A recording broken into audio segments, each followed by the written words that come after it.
আমার করবে অস্বীকার।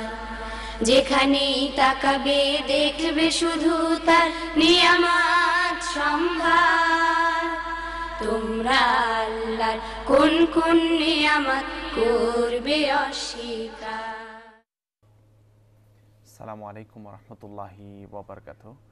প্রিয় ভাই বোনেরা, আমরা দীর্ঘ একটি সপ্তাহ পেরিয়ে আবারও আপনাদের সামনে হাজির হতে পেরেছি আমাদের প্রিয় প্রোগ্রাম জীবন জিজ্ঞাসা নিয়ে। এজন্য মহা মনিবের দরবারে শুকরিয়া আদায় করছি, পড়ছি শুকরিয়ার মহান তসবিহ আলহামদুলিল্লাহ। আশা করছি আপনারা সবাই সুন্দর ছিলেন, ভালো ছিলেন, সুস্থ ছিলেন। তো আমরা যথারীতি আমাদের সম্মানিত মেহমানকে আজকের প্রোগ্রামে স্বাগত জানাচ্ছি। আসসালামু আলাইকুম। ওয়ালাইকুম আসসালাম রাহমাতুল্লাহ। আশা জি, করি ভালো আছেন। আছি আলহামদুলিল্লাহ। আমাদের সকল দর্শকরা আমরা আশা করছি যে তারা ভালো আছেন এবং ভালো কাজে ব্যস্ত আছেন। আলহামদুলিল্লাহ। আপনি কেমন ছিলেন এটা তো আমরা প্রাত্যহিক জানার অধিকার। অবশ্যই সেই অধিকার আপনার আছে এবং জি। আমাদের দর্শকদের আছে, এবং আমরা আশা করি যে সকল দর্শক ভাই বোনদের দোয়া আমাদের সাথে থাকবে, আল্লাহর বিশেষ রহমত আমাদের সাথে থাকবে। আমরা আল্লাহর রহমতে এবং যে অবস্থা আল্লাহ আমাদেরকে রেখেছেন সর্বাবস্থায় আমরা আল্লাহ শুকরিয়া আদায় করি আলহামদুলিল্লাহ। আলহামদুলিল্লাহ। জি প্রিয় ভাই বোনেরা, আমরা জেনে নিলাম আমাদের প্রিয় মেহমানের গেল সপ্তাহ কেমন ছিল। আমরা এখন অনেকক্ষণ ধরেই আমাদের একজন কলার আমাদের জন্য অপেক্ষা করছেন, আমরা ওনাকে নিয়ে নিচ্ছি, তারপরে ইনশাআল্লাহ বাকি প্রশ্নগুলো আমরা নিব। আসসালামু আলাইকুম। হ্যালো, আসসালামু আলাইকুম। ওয়ালাইকুম আসসালাম ওয়া রাহমাতুল্লাহ। বোন, আপনার প্রশ্ন বলবেন। জি ভাই, আমার প্রশ্ন হলো যে ইচ্ছাকৃত নয় বা যে কোনো কারণে, যেমন অসুস্থতা কিংবা রিজনেবল কোনো কারণে তাহাজ্জুদ নামাজ যদি আমরা না পড়তে পারি রাতের বেলা, সেটা কি কাজের কি কোনো অপশন আছে কিনা, যে পরবর্তী দিনে কিংবা পড়তে পারি কিনা, এই একটি প্রশ্ন। আর দ্বিতীয় প্রশ্ন হলো যে সম্মানিত মেহমান, আপনি বলেছিলেন কিছুদিন আগে, 2 সপ্তাহ আগে সম্ভবত, যে কয়েকটি গুণাবলীর কারণে আমাদের বেহেশতে কিংবা সুন্দর পরকালে যে সুন্দর স্থান হবে, সেটা হলো যে সবার সঙ্গে নরম ব্যবহার করা, রান্না করে খাওয়ানো এবং গভীর রাতে ইবাদত। তো আমি একটি বিষয়ে আপনার কাছে জানতে চাচ্ছি, সেটা হলো যে নরম ব্যবহার অনেক সময় দুর্বলতা ভাবেন অনেকে। যেমন আমি ব্যক্তিগত জীবনে বিনয়ী একজন, কিন্তু কোনো কোনো সময় অন্যায়ের প্রতিবাদ করতে হয়, যদিও এটা আমার কাছে খুব খারাপ লাগে পড়ে।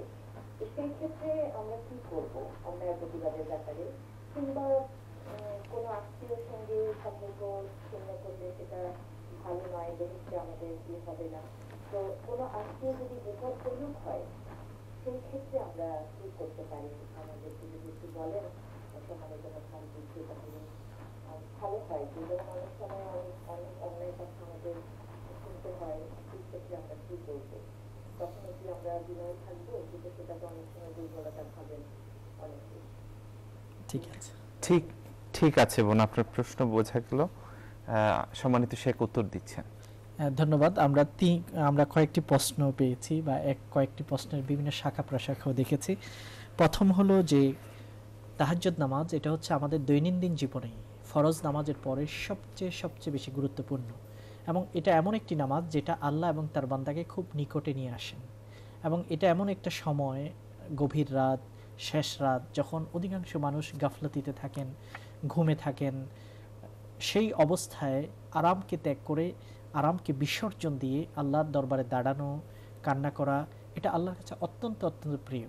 এই জন্য আমরা ফরজ নামাজের বাইরেও কোরআনে কারিমে বারবার তাহাজ্জুদের কথা আমরা দেখি। ওয়ামিনাল লাইলি ফাতাহাজ্জাদ বিহি নাফিলাতান লাক আসা আন ইয়াবআসাকা রাব্বুকা মাকামান মাহমুদা। আল্লাহ নিজেই তার নবীকে নির্দেশ দিচ্ছেন সূরা আল ইসরাতে, ওয়ামিনাল লাইল, রাতের কিছু অংশ, অর্ধেক হোক, 3 ভাগের 1 ভাগ হোক, 3 ভাগের 2 ভাগ হোক, ইন্না রাব্বাকা ইয়ালামু আন্নাকা তাকুমু আদনা মিন সুলুসাইল লাইল ওয়া নিসফাহু ওয়া সুলুসাহু ওয়া তাইফাতুম মিনাল্লাযীনা মা'আক। সূরা মুজাম্মিল আল্লাহ বলছেন, আল্লাহ জানেন আপনি 3 ভাগের 2 ভাগ, 3 ভাগের 1 ভাগ, অর্ধেক রাত আল্লাহর দরবারে দাঁড়িয়ে কাটান। শুধু আপনি না, আপনার অনেক সঙ্গীরাও তা করেন। কাজেই এটা হচ্ছে খুব গুরুত্বপূর্ণ সময়। আল্লাহ পাক বলছেন, তাতাজাফা জুনুবুহুম আনিল মাদাজা, সূরা আলিফ লাম মিম সাজদাতে, যে তাদের বিছানার সাথে তারা লেগে থাকতে পারে না, তারা লাফ দিয়ে উঠে যায় রাতের বেলায়। কেন উঠে, কি কারণে? ইয়াদউনা রাব্বাহুম খাউফান ওয়া তামাআ, আশা এবং ভয় নিয়ে আল্লাহর দরবারে হাত তুলে কাঁদে এবং দোয়া করে। ওয়ামিম্মা রাযাকনাহুম ইউনফিকুন, আল্লাহর প্রিয় বান্দারা তাদেরকে আল্লাহ যা কিছু দিয়েছেন যে সম্পদ সেখান থেকে আল্লাহর রাস্তায় ব্যয় করে। তাহলে এসব হাদিসগুলো থেকে আমরা কি দেখছি? এসব কোরআন